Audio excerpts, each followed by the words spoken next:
Okay, everybody, we're just at Weston Super-Mare for the annual beach race 2016, and we're here this weekend supporting my good friend Eddie Meek. Eddie, it's great to see you, mate. It's been a while since we saw you before the American trip. Yeah, it's been quite a few weeks, hasn't it? It must be, well, months.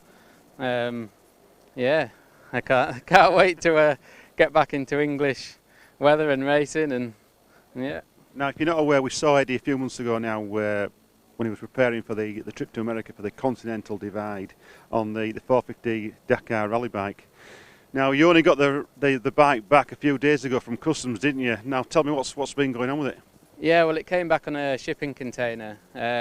It's taken a month to get from Los Angeles to Felixstowe, and my agent's been trying his hardest to get it ready, basically, for me to pick up on Wednesday.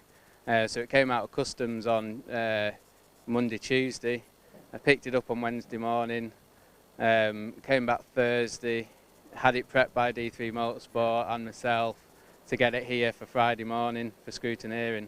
Yeah. Just talking about D3 Motorsport, Benji say he's been the man sort of helping you put it back together, hasn't he? Yeah, he's put the bike back together for me, serviced it, everything, suspension, as well as prepping his own bike to get ready for Weston as he's doing it as well. So there was a late night in the workshop. Now, you've got a bit of a history with Weston Super-Mare. You've been in, what, 3 times, is it? This will be my 5th time. So first on a Suzuki, which blew up.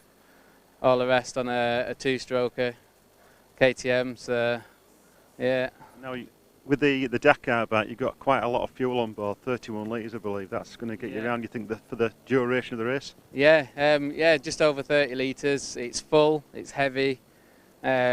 I don't want to come into pits, so basically for the 3 hours I'm going round and round and round and lasting it out. Now, just going back to your American trip, I know we've got quite a bit of footage to look at from there, and we are going to be doing some short films for the people that are watching. But how did the trip go overall with Lyndon Poskett? It went perfect. Everything came to plan, met up with him, and we did roughly about 7,000 miles. All on the Continental Divide and what they call the backcountry discovery route, from North America to the south of America, so from Bozeman to El Paso, and then we also broke off into Utah and did quite a few canyon loops. We did some road book training up to as high as 14,000 feet on all terrain, extreme terrain. The bike was pretty, you know, it put it through its pace. Well, I'm looking forward to the footage when you come down and we start sort of cataloguing it all. Yeah. This weekend we've got quite a few, big names here. We've got Johnny Walker for one. We've got Robbie Maddison, and some other good riders. I mean, we saw Ryan Staveley yesterday briefly, and he's going to be going for it. He's got quite a lot of money in his bike this weekend. But who's your money on this weekend? Well, I mean, yeah, like you said, there's the big names, the obvious names. But those guys haven't really prepped for Weston. Now, I know Ryan has prepped for Weston, you know, and he puts a lot of effort into it, and I kind of put my money on Ryan Staveley to win. I know when we spoke to Robbie Maddison yesterday, he was totally unprepared, and he's no beach race experience at all, is he? No, he was looking for some roll-off goggles, camelback. You know, he wasn't that prepared. I think he'll do all right, but I don't think he'll have it in him to do the full 3 hours at that pace. I know Johnny Walker's got a lot of experience on riding on sand. I think he's got the potential. Yeah, I mean, everyone backs Johnny, don't they? I mean, he's a race winner, so I mean, it's one of them, isn't it? You know, if he has a problem, then you know it opens a window for other people. So. Right, well, have a great day today, Eddie. We'll let you get yourself sorted out back to the park for me and get ready for the race. In the meantime, yesterday we spoke to Robbie Maddison, and this is how it went. Cool.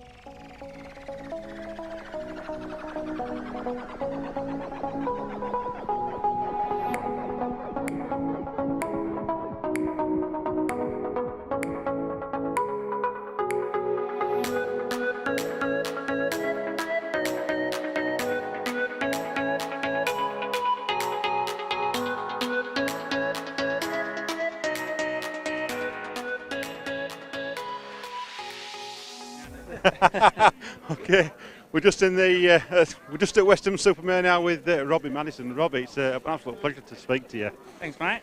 A long way from Australia. Weston Super-Mare in on the beach race. Is beach racing something you've done in the past? I had no experience at all.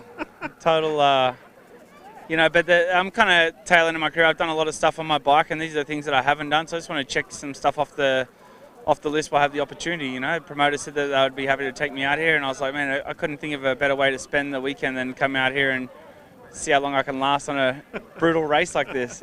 I know we've seen some really good riders over the years come to Weston. Some have conquered, some have failed. What are you expecting this weekend? Well, just from taking a look at the races today, you know, the track ruts out pretty deeply, and you know, it seems like the guys are struggling quite a lot to get around there. And you know, today the tide came in, and as the water table came up, the puddles just appeared on the track. So the conditions are pretty brutal, and you know, the track for us tomorrow is going to be a lot longer than they're using today. So I don't expect it to be easy at all, but it's a challenge. You know, I like jumping in the deep end and just seeing where I'm at, and you know, I don't have any expectations of doing too well, but I'm just here to prepare myself. I'm just taking a walk here through the vendor village and looking for some roll-offs and all the things I forgot, like a camelback and all that kind of stuff. I totally forgot to prepare myself for an endurance race. What brought you to Weston? Why come here? Oh, just through my contacts. I was speaking, you know, to some guys that I was coming out to Europe, and Jennifer, who works at KTM, was like, you know, the beach race is going on, and it was just happened to be in line with the trip that I was doing, so it made sense to stop here and have a ride. You know, I've been working overtime on my bike that rides on the water, looking to try and do something different with that soon. So we'll see how we go. But yeah, this is just a stop on a trip, and you know, I thought it might as well, you know, what better way to spend a trip than to ride a dirt bike. You been anywhere else in the UK? Well, I jumped the Tower Bridge. That was a while back. Yeah. Been to Battersea Power Station, and yeah, not too much. You know, I haven't been here too many times, but I like the UK. You can buy a pub meal, buy a pie, and get a pint of beer. I feel like fish and chips feels like home. What got you into all this crazy riding? You know, you've done some fantastic stuff over the years. You know, Las Vegas and stuff. What got you into stunt riding?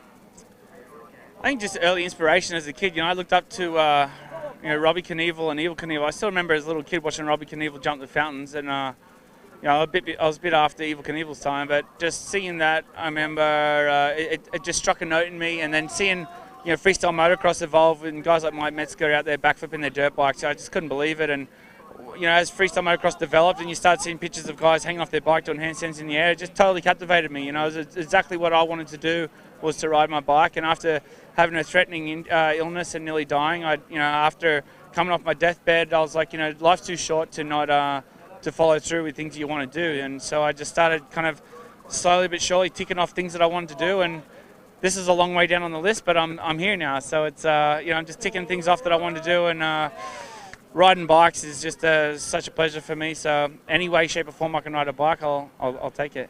We saw you on the beach yesterday with Johnny Walker. First time you've ridden with him? Second time. I chased him at Erzberg. Not for long though. I was in his dust, but yeah, pleasure to ride with Johnny. You know, he kind of showed, you know, those guys, extreme enduro guys, show me another way to ride a dirt bike, and I'm a huge fan of what they're able to do. So it kind of inspires me to spend some time. Erzberg inspired me to spend some time practicing extreme enduro, and I never got around to it. So it's still on the bucket list to kind of develop those skills, being able to hop over the higher logs and stuff like that. And I think, you know, guys like Johnny and the extreme enduro guys, their skills will really pull them through this weekend. So I think they've got a few aces up their sleeve to us freestyle clowns, that's for sure. So after Weston, have you got any other projects planned? I do. I'm actually I've got a few things up my sleeve. You know, the next thing in Europe I'm coming out to do is the Gladiator Games in Prague in November. So looking forward to that, and might be doing some commercial stuff, but nothing that I can really talk about. But it's you know, like to keep that stuff hush hush. But looking forward to Gladiator Games. I'm going to be back on the bike doing freestyle motocross, and yeah, Prague's a cool city to go to. Hopefully take my wife down there with me, keep me out of trouble. Okay, well, it's great to meet you. Good luck tomorrow. One more thing, could you say hello to my mate Andy Johnson back in Morley in Leeds? Andy Johnson, shout out to you, brother. Thanks very much, Thanks, Robbie. mate. Nice to meet you. Thank you. Cheers,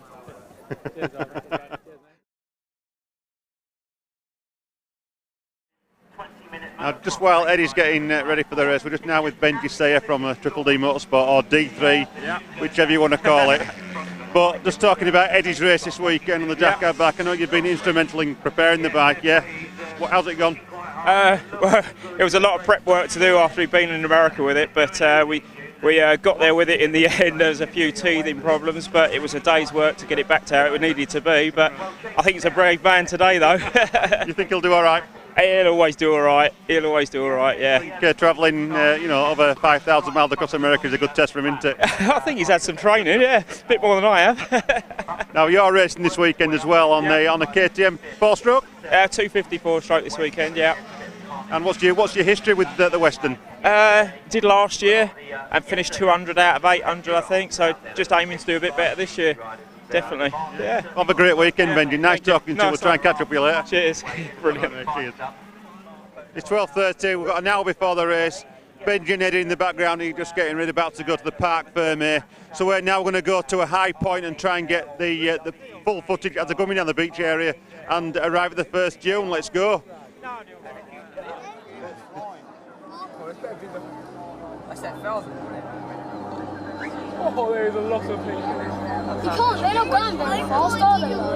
Ready? Yeah. Oh my god. Oh. They're everywhere.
Back at the race finish now. We've just seen 3 hours of hard beach racing here at Weston Super-Mare. And we're back with Eddie Meek now, just come in, and he has gone the distance without a refuel. Eddie, how are you feeling? Absolutely knackered. I mean, I did the whole 3 hours without stopping, without fueling, so I've still got fuel left, so I could have carried on, but physically I don't think I could. I know we saw you you're having a few issues out there on the sand, coming off near the pit area. Yeah. Unpredictable in places. It's slippy, and when the line changes last minute, trying to correct this bike to try and take a new line, it doesn't really work. So if you've not got enough momentum, you beat yourself. You know, I've buried it quite a few times, and it's so heavy trying to pick it out the dunes, and you know, trying not to get landed on by other riders, and yeah. You look exhausted, mate. We saw you going down the straight with your hand in the air, obviously giving it big buns, you know, Yeah, flat out. It's Superman, so. Did you know we were filming you there? I didn't, mate. No. I love the straight. I mean, that's what it's perfect for. You know, going at speed, and I was passing so many people, but then as soon as I get around the first corner, you know, they all come sailing past again, and like, oh man. So, as a beach racer, would you recommend the Dakar rally bike? You know, certainly give it a go. Yeah. Not a chance, no. No, but I've done it now, so you know I can tick it off, and it's good training. Did you come back next year on a smaller bike? I'd do it again on a smaller bike, yeah. I'd like to do it on a 4-stroke rather than a 2-stroke next year. Well, I'm not even thinking about next year yet. That's great. It's been great being here with you for the weekend. Yeah. I just want to say before we go, a massive thank you to the people that we've spoken to: Robbie Maddison, Johnny Walker, Paul Bolton, Eddie especially for being a team ensign guest this weekend. It's been fantastic following you. And I will be back on the 15th of October. I'll be riding actually at Mini Ravines in Helmsley. But then we've got the Getson Rodeo. Also in the meantime, me and Eddie's going to be doing some more work together. We're going to be looking at the Continental Divide trip, what you did in America earlier this year, and there'll be some small episodes coming out in relation to that. Thanks very much. See you soon.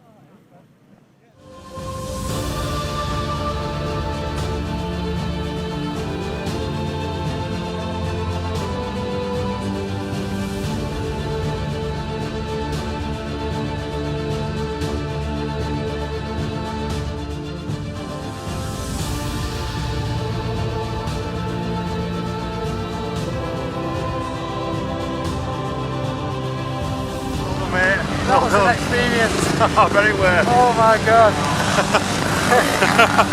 What was I thinking?